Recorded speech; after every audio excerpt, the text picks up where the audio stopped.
In today's video, we're going to dive into the shocking and scandalous story of Ezra Miller, the star of The Flash and Fantastic Beasts, who was arrested thrice in Hawaii in 2022 for violent incidents. What happened to the actor who was once hailed as a rising talent? How did these arrests affect his career and reputation? And what does he have to say about his actions? Before we go further, please give the video a like. That really helps with the algorithm. I apologize for putting this in the middle of the video, but the channel has stopped growing recently. Ezra Miller was born on September 30th, 1992, in Wyckoff, New Jersey, to Marta Koch, a modern dancer, and Robert S. Miller, a publisher. Miller has two older sisters, Saya and Caitlin. Miller had a speech impediment as a child and started to train as an opera singer at the age of 6 to overcome it. They sang with the Metropolitan Opera and performed in the American premiere of Philip Glass's opera White Raven. Miller also developed an interest in acting and writing at an early age. Miller had a troubled school life and was expelled from several schools for various reasons. Miller attended Rockland Country Day School and the Hudson School, where they participated in school plays and musicals. However, Miller also faced behavioral issues, such as drug use and fighting, which led to their expulsion from some schools. According to an interview with Rolling Stone, Miller was expelled from Rockland Country Day School for smoking marijuana on campus.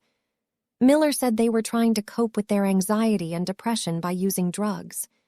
Miller also claimed that they were bullied at school for being queer and different.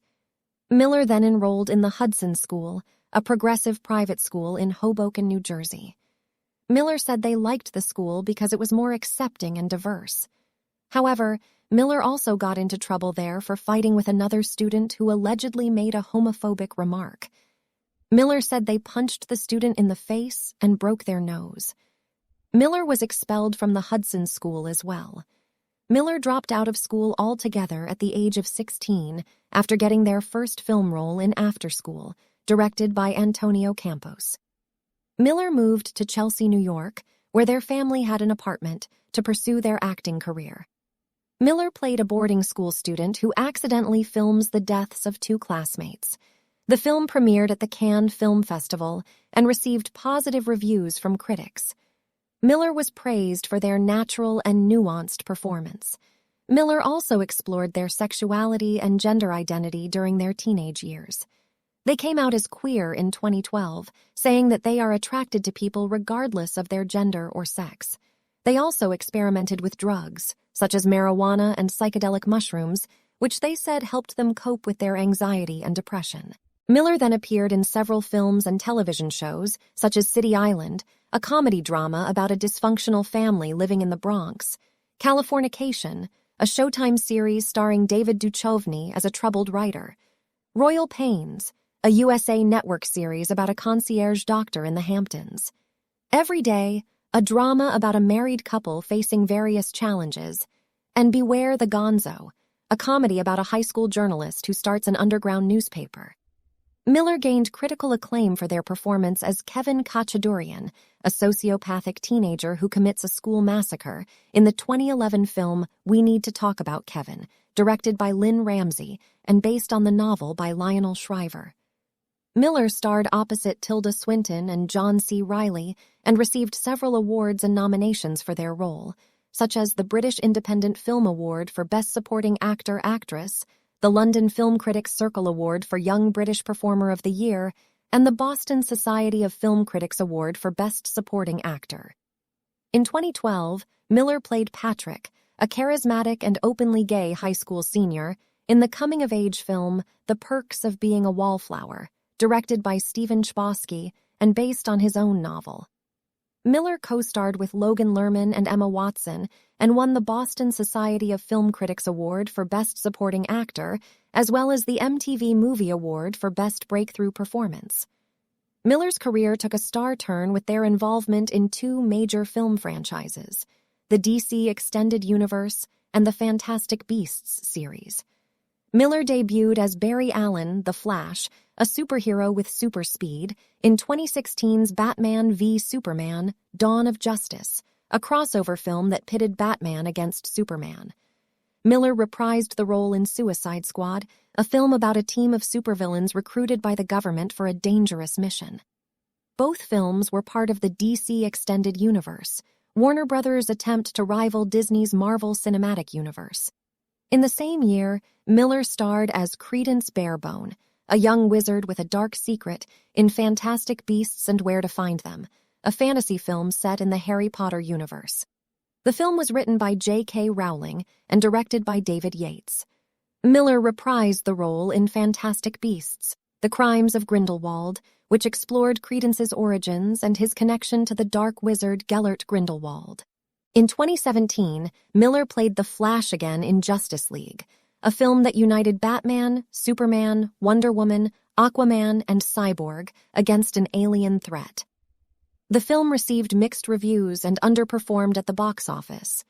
In 2022, Miller reprised their roles as Credence Barebone in Fantastic Beasts: The Secrets of Dumbledore.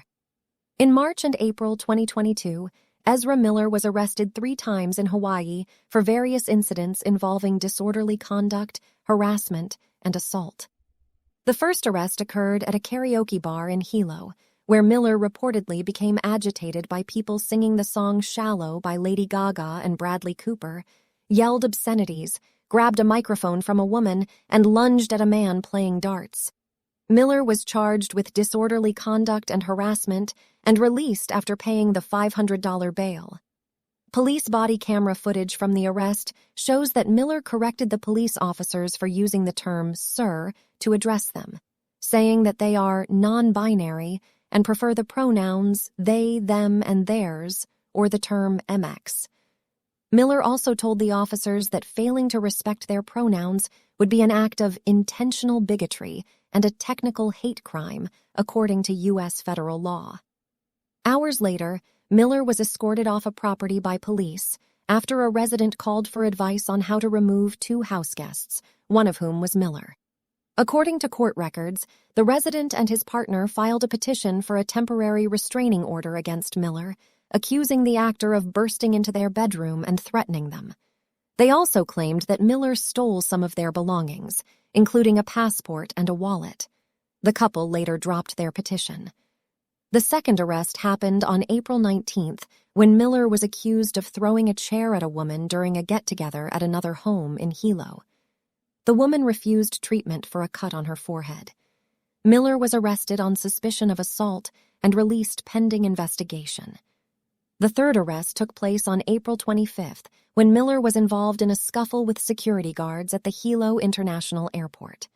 Miller allegedly refused to wear a mask and tried to enter a restricted area. Miller was charged with trespassing and resisting arrest and released after posting the $1,000 bail. Miller's agent and lawyers did not comment on the arrests or the allegations. Miller made their first public appearance since the incidents at the Flash premiere in June 2023, but did not address their recent behavior. Do you think movie studios should continue to support Ezra Miller despite their criminal behavior? Let me know in the comments below. I would love to hear what you have to say. Till next time. Signing off. This has been Christina.